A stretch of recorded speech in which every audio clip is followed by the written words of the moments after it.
we do live in capitalistic America where this subsystem thinking, this subspecialty is put on a pedestal. They're like, oh, you can only do one thing and do that thing well. Don't even think about other things, just do that. Do you have anything that comes up for you for anyone that might be thinking like that or dealing with some of these chatter? Yeah, that irks me. Not many things irk me, but that irks me. I say that because if I need a back surgery, I wouldn't go to a dentist. Yeah, obviously, because you're going to go to a specialist, right? But who's to say you can't specialize, in that one thing and generalize in those other things? The reason I'm a mental health professional today is because I was a barber, or I am a barber. And many men will tell you your barber is your first form of therapy. You feel comfortable sharing everything with them. The old saying goes, you'll cheat on your wife before you cheat on your barber. They can be vulnerable there. They can let their hair down. Literally, they can let their hair down and just chill. They can hang out and talk about whatever.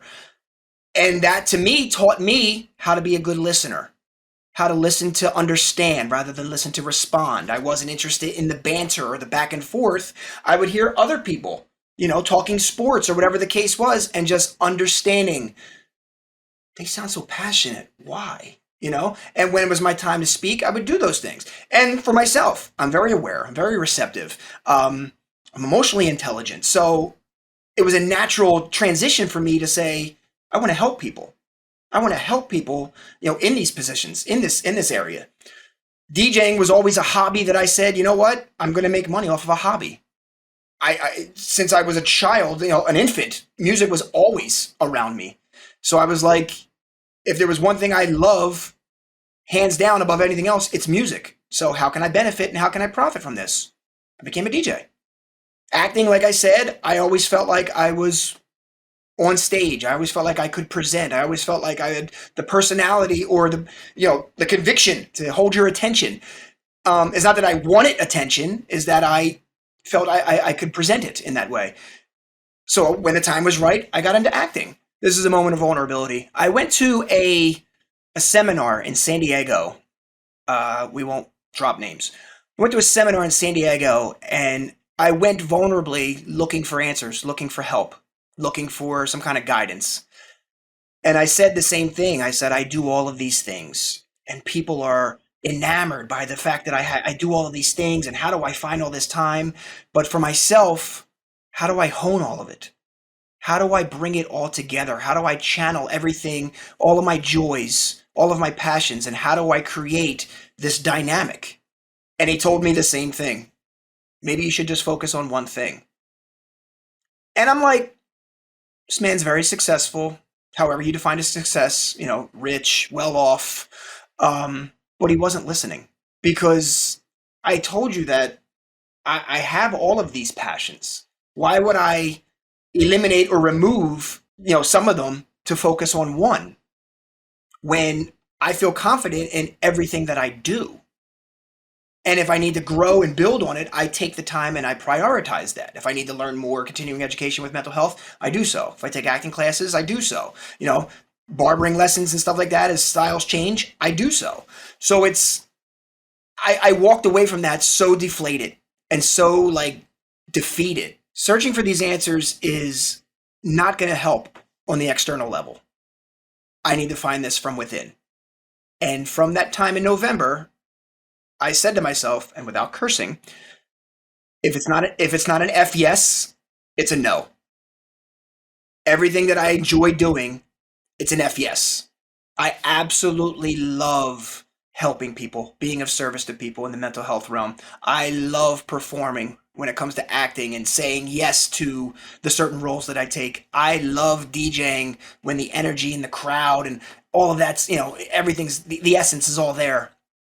I love cutting hair for the simple fact that I get to see people that I've known since my childhood, and friends that I've made, recently since the pandemic and all. I love that. Everything else, okay. I don't get distracted by it. Yeah, I think a lot of times people tend to give you the advice that they think you want to hear, but then that doesn't really work for mindful people. But I feel like they give the advice that works for them based on their experiences. Or the so-called success blueprint, according to the interweb, right? Yeah. I share that story resonates with me pretty deeply because I had this life coach a year and a half ago, Jacqueline, amazing. She was a 2-time TED speaker, best-selling author. She talks about how during her deepest stage of depression and loss and hopelessness, her therapist actually told her that, hey, what do you want to do in 5 years? And she's like, what do you mean? I can't even think about tomorrow or next week. I'm not thinking about 5 years. I think that would have been a good advice or a good question in any other context except the context of life that she was in at that very moment. And it completely missed, and she prematurely terminated her therapeutic relationship with her therapist because she's like, this is useless. She's not listening.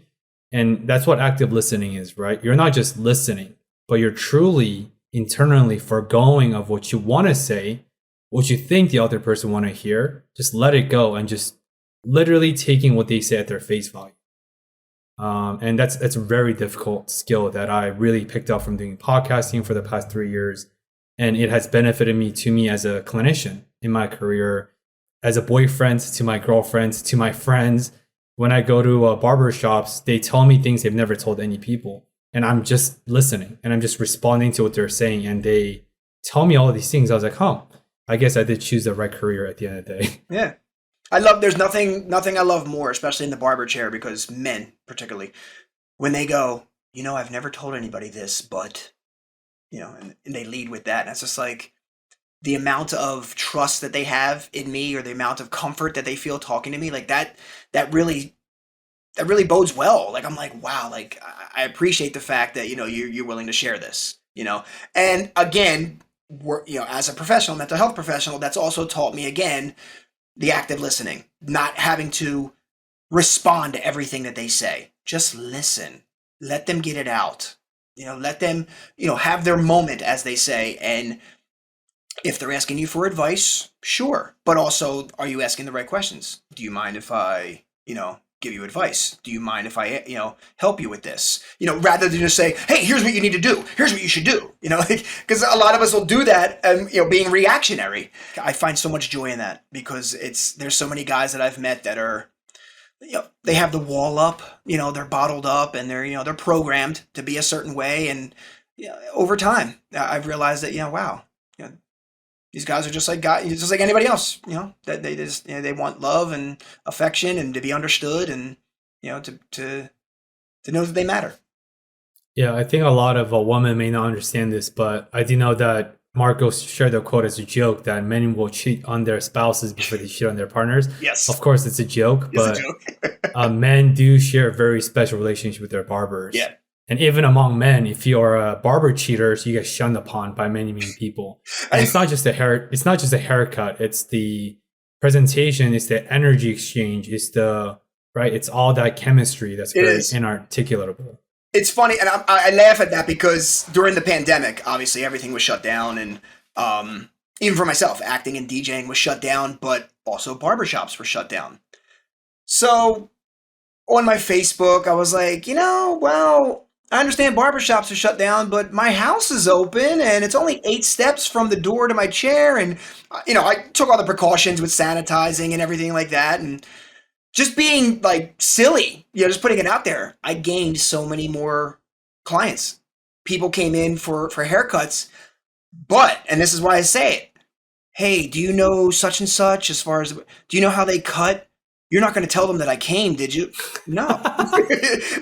But seriously, it gets to the point where they're very nervous, because once you have that relationship with your barber, they know your head, they know the nuances, as far as the crown and the different, swirls in your hair. They know all of that stuff. I'm comfortable with this person. I don't want to change, who I'm with. And I totally get it. And human nature, a lot of folks aren't really receptive to change in the first place.